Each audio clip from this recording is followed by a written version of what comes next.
ভুল হয়ে যায় সমস্ত ব্যাকরণ, সে ধরা দেয় না কোনো উপমায়। ভ্যান গগের মতো চির অসুখিতার মুখরেখা, যার কারো সঙ্গেই মেলে না। বোহেমিয়ান, আদিম কিংবা প্রাকৃতজন, শব্দের নানা ব্যঞ্জনা সাজিয়ে শহর হাতছানি দিয়ে রেখেছে এস এম সুলতানকে। তবে নগরের ডাক উপেক্ষা করে তিনি বারবার ফিরে গেছেন অরণ্যের কাছে।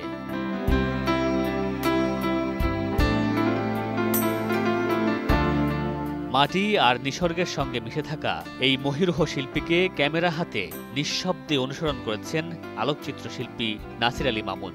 তার তোলা সেসব ছবি নিয়ে শুক্রবার রাজধানীর বেঙ্গল ফাউন্ডেশনে মাসব্যাপী প্রদর্শনীর উদ্বোধন করা হয়।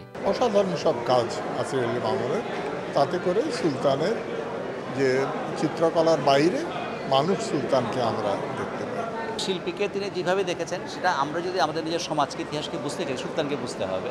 এবং সেখানে নাসির আলী মামুনের যে শিল্পকর্ম আমাদের অনেক বড় একটা সময়। তার পেন্টিংয়ের ড্রয়িং দেখলে শেড নাই, প্রপোর্শন নাই, তারপর পার্সপেক্টিভ নাই, এই সবই অসুন্দর, কিন্তু অল টুগেদার এই যে একটা হারমোনি, এটাই তার বৈশিষ্ট্য। যারা আগামীতে কাজ করে, বর্তমানে করে যাচ্ছেন এবং আগামীতে করে যাবেন বা আসবেন, তাদেরকেও লক্ষ্য হবে আরও উন্নত হবে শিল্পকর্মের মাধ্যমে।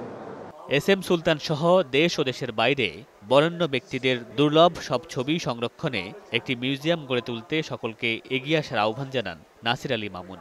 জাদুঘর কিন্তু আমাদের পক্ষে করা সম্ভব। যদি জাদুঘরটা থাকে তাহলে সমস্ত ছবি, অডিও ভিজুয়াল, হাতের লেখা চিঠি, পাণ্ডুলিপি, ডায়েরি সমস্ত কিছু কিন্তু স্থায়ীভাবে একটা ঘরের মধ্যে থাকতে পারে। জাদুঘরের জন্য খুব বেশি টাকা লাগে না।